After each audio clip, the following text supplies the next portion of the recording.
मैं देश नहीं बिकने दूंगा। सारे महकमे बेच दिए, खुली बोली चल रही है कौन सी तारीख को कौन सा महकमा बेचा जाना है। हमें पुरानी पोजीशन में पहुंचाना चाहते हैं, उसमें जातिवाद बहुत सारी ऐसी चीजें हैं। मोदी कहता था मैं झुकूंगा नहीं, चीन ने गांव बसा दिए, एक शब्द नहीं बोल सका। एक टीचर जब आवाज आ रहा है उसके ऊपर राजद्रोह लगाना, को राजा थोड़ी अड़े को राजद्रोह क्या राजद्रोह। यदि इन्हें बेटियां की इतनी लगन थी, बेटियां ने कर दिए दे, ये बेबस हो रहे थे, सारे के सारे स्कूल बेटियां के बंद किए जा रहे हैं। जब अपने हक के लिए कोई नहीं उठेगा था उसके ऊपर तो रोड फेर देंगे ये। बोले ये सरकार मेरा नहीं किसी इनके समझ में ही नहीं आ रहा कुछ। मैं इनसे लुच्चा कोई नहीं दुनिया में। वो मुख्यमंत्री जी को सद्बुद्धि दे भगवान, मुख्यमंत्री पे बेरा नहीं क्या साया चल रहा है। लोकतंत्र में वही होगा जो शिक्षा मंत्री ने कहना वोट न मांगने हैं, वो पैर भी पकड़ेगा। 250 रुपया की गीता 38,000 में बेच दी, इतने बड़े ठग हैं ये। हमारे हरियाणा का एक और बहुत बड़ा दुर्भाग्य है, मैं आपको बताऊं, अब 10वीं फैल जो है शिक्षा मंत्री बन रहा है। अरे और कोई नहीं था ये सरकार में कोई कौन है, क्योंकि अंदर भी हमारे लिए उन्होंने तैयारी की है, तो हम अंदर जाने के लिए भी हमें तैयार रहना चाहिए।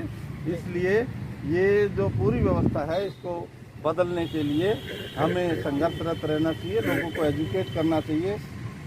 अगर हमारे बच्चे पढ़े लिखे नहीं होंगे तो निश्चित तौर पे हमारी जो कंडीशंस है वो बहुत ज़्यादा ख़राब होने वाली है। क्योंकि आज से अगर 30-40 साल पहले आप देखेंगे तो हमारी कंडीशन क्या थी, केवल पढ़ाई के दम पे ही ये जो सिस्टम है इसमें चेंज आया।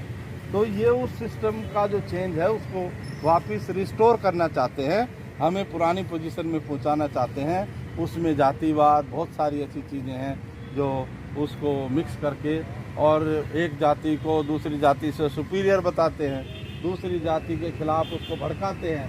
तो वो जो दो तरह के जो आदमी है वो कभी भी इकट्ठा ना हो, ये उनकी मंशा रहती है। इसलिए हमने उसको अगर चेंज करना है, उसको चेक करना है, तो तब तक संभव नहीं है जब तक हम आपस में हमारा भाईचारा नहीं होगा। और ये जो आपका धरना है ये एक मिसाल है कि हम लोगों में भाईचारा जो है एक अलग तरह से बढ़ रहा है, और ये एक बहुत अच्छी चीज़ है ताकि आने वाले समय में बहुत ज़्यादा बदलाव की संभावना हम कर सकें।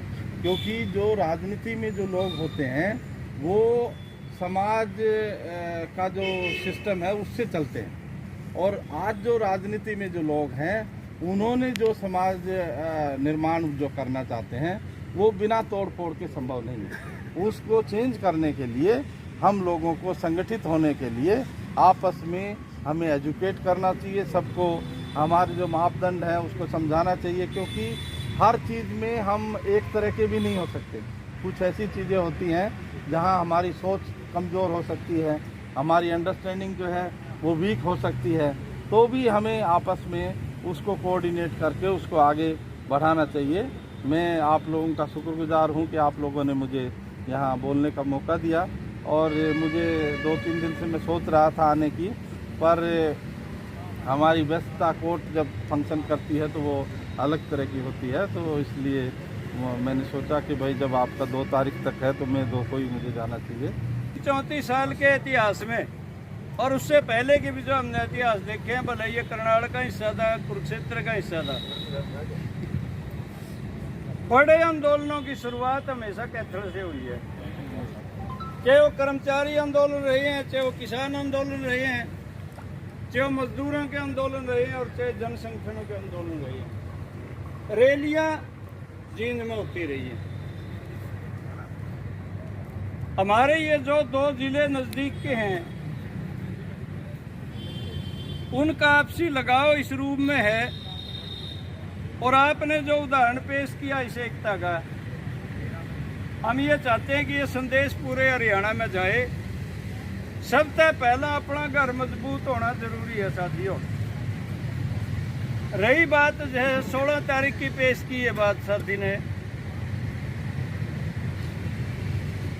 ब्याह की डेट घर के मालिक तय करेंगे, आपने तय कर दी। हमारा फर्ज है उसमें कितना नियमदा गैर सके और कितने साथियों ने ले सके उस शादी की शोभा बढ़ाने के लिए। उसी तरह का रोल किसान संगठनों का, मजदूर संगठनों का, आपके स्कीम वर्कर का, अलग अलग लोगों का रहेगा। आप सिर जोड़ के रहिए, अध्यापक कैटेगरियों को भूल जाइए। बहुत अच्छी बात है, देर लगेगी भले ही, एक ट्रेड एक यूनियन, लेकिन यह बात फिलहाल कहने की है साथियों। हो सकता है मेरी इस बात से बहुत लोग सहमत ना हो, लेकिन ये देर सवेर करना पड़ेगा। हमले तेज हैं, केवल शिक्षा पे नहीं है, लेकिन शिक्षा सबसे बड़ी बुनियाद है। बहुत लोग, हम खासकर देहात में जब जाते हैं, हमारे बड़े बुजुर्ग भी और खासकर नौजवान भी गुमराह हो जाते हैं और ये कहते हैं बोले यह सरकार मेरा नहीं, किसी इनके समझ में नहीं आ रहा कुछ। हम कहते हैं अपनी एक सीधी भाषा में, मेरी बहनें बैठी हैं, बुरा नहीं मानना, मानते लुच्चा कोई नहीं दुनिया में, इस सब तक गए गुजरे हैं। ये जो कुछ कर रहे हैं बहुत सोच समझ के कर रहे हैं। एक नंबर के निकम्मे लोग हैं ये, करते कुछ हैं, पेश कुछ करते हैं। अखिल भारतीय किसान सभा की ओर से आपको यह आश्वस्त करते हुए 16 तारीख को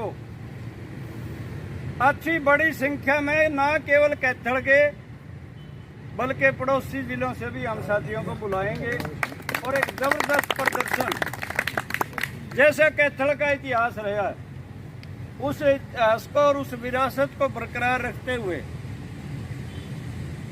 साथी सुरेश द्रविड़ से न केवल ये धारा हटवाएंगे बल्कि बाइज्जत बरी बहाल करते हुए उनको नौकरी में ज्वाइन कराएंगे।